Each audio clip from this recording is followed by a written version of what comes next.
Hello friends, అందరికీ నమస్కారం. ఈరోజు నేను మీకు ఒక స్టోరీ చెప్పబోతున్నాను. ఆ స్టోరీ ఒక బుక్ నుండి తీసుకోబడింది. ఆ బుక్ మీకు లాస్ట్లో చెప్తాను. ఒక విలేజ్ ఉండేది. ఆ విలేజ్లో బ్రూనో అండ్ పాబ్లో అని ఇద్దరు బెస్ట్ ఫ్రెండ్స్ ఉండేవాళ్ళు. ఆ ఇద్దరు బెస్ట్ ఫ్రెండ్స్కి లైఫ్లో సక్సెస్ కావాలని చాలా ఉండేది. ఆ విలేజ్కి దగ్గరలో ఒక నది ఉండేది. ఆ నది దగ్గరకు వెళ్ళి విలేజ్లో వాళ్ళు వాటర్ తెచ్చుకునేవారు. ఆ విలేజ్ సర్పంచ్ ఏం చేశారంటే, బ్రూనో అండ్ పాబ్లోని ఇద్దరు వ్యక్తులు నియమించి వాళ్ళతోటి అక్కడికి వాటర్ సప్లై చేయమని చెప్పేవారు. వాళ్ళు ఎన్ని బకెట్స్ వాటర్ తెస్తే అన్ని దానికి తగిన మనీ ఇచ్చేవారు. ఇద్దరు కూడా మార్నింగ్ నుండి సాయంత్రం దాకా వాటర్ సప్లై చేసేవారు బకెట్స్లోకి. వాటర్ సప్లై చేశాక సాయంత్రం వాళ్ళకి ఎన్ని డబ్బులు వస్తే అన్ని డబ్బులు తీసుకొని ఇంటికి వెళ్ళేవారు. ఇంటికి సాయంత్రం వెళ్ళాక చేతులకు నొప్పి వచ్చేది.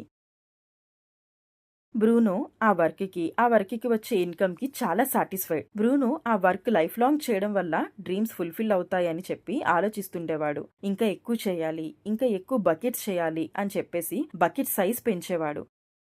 బట్ పాబ్లోకి మాత్రం ఆ వర్క్‌తో సాటిస్ఫై కాలేదు. మనీ సంపాదించడానికి ఒక ఈజీ వే కోసం ఆలోచిస్తుండేవాడు. అతనికి ఒక రోజు ఒక ఆలోచన వచ్చింది. నది నుండి విలేజ్ దాకా ఒక పైప్‌లైన్ కన్‌స్ట్రక్ట్ చేద్దామని చెప్పి, అలా చేస్తే విలేజ్‌కి ఎక్కువ వాటర్ సప్లై చేయొచ్చు అండ్ ఎక్కువ డబ్బులు కూడా సంపాదించొచ్చని ఫుల్ ఎక్సైట్ అయ్యాడు. పాబ్లో వెళ్లి ఆ ఐడియాని బ్రూనోతో డిస్కస్ చేశాడు. నువ్వు కూడా రా, ఇద్దరం కలిసి చేద్దామంటాడు. బట్ బ్రూనో మాత్రం ఇదంతా టైం వేస్ట్ అని చెప్పి డైరెక్ట్ రిజెక్ట్ చేస్తాడు. అతనేం చేస్తాడంటే డబ్బులు బాగా సంపాదించడానికి బకెట్ సైజ్ పెంచుతాడు అండ్ దానితో పాటు ఎక్కువ రౌండ్స్ కూడా వేస్తుంటాడు. దాని ద్వారా ఎక్కువ ఆదాయం వచ్చేస్తుందని ఆలోచించాడు. బట్ ప్యాబ్లో మాత్రం డిసైడ్ అయ్యాడు అతను ఒక్కడే ఈ పైప్లైన్ని కన్స్ట్రక్ట్ చేద్దామని చెప్పేసి. బట్ ప్యాబ్లోకి కూడా తెలుసు ఈ పైప్లైన్ కన్స్ట్రక్ట్ చేయడం అంత ఈజీ వర్క్ కాదని చెప్పేసి.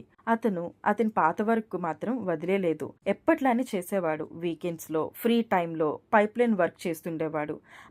పైప్లైన్ కోసం కష్టపడేవాడు. 1 మంత్ తర్వాత విలేజ్ వాళ్ళు అతన్ని చూసి నవ్వడం స్టార్ట్ చేశారు.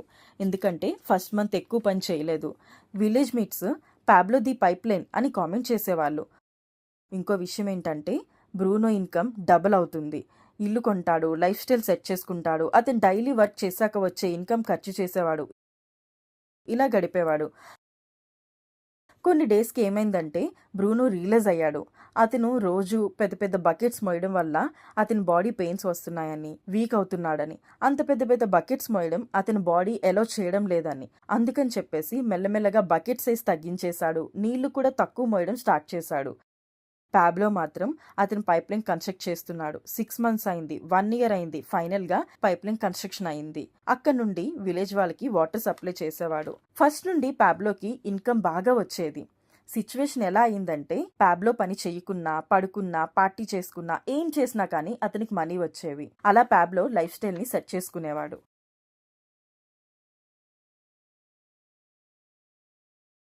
బట్ బ్రూనో మాత్రం ఆ పైప్లైన్ చూసి చాలా బాధపడేవాడు.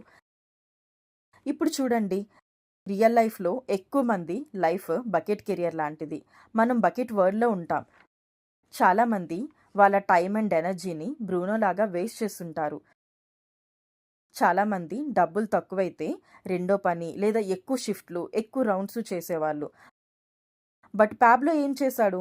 స్టార్టింగ్లో ఎనర్జీ అండ్ టైంని లిమిటెడ్ ఇన్కమ్ సంపాదించడానికి ఉపయోగించాడు. ఫ్రీ టైంని పైప్లైన్ని కన్స్ట్రక్ట్ చేశాడు. అతన్ని కామెంట్ చేసిన వాళ్ళు కూడా ఇప్పుడు అతన్ని అభినందిస్తున్నారు. ప్యాబ్లోకి తెలుసు ఒక ఏజ్ వస్తుందని. ఆ ఎనర్జీ లేకున్నా అతని దగ్గర టైం అండ్ మనీ ఉంటాయని. ప్రపంచంలో ధనవంతులు వాళ్ళ వాళ్ళ పైప్లైన్ కన్స్ట్రక్ట్ చేసుకుంటారు. బట్ పేదవాళ్ళు మాత్రం ఆ బకెట్ కెరియర్లోనే ఉంటారు. ఇప్పుడు మీకు అర్థమైందనుకుంటాను పైప్లైన్ స్టోరీ. మరి మీ లైఫ్‌కి పైప్‌లైన్ ఏంటి? కన్‌స్ట్రక్ట్ చేస్తున్నారా? ఐడియా ఉందా?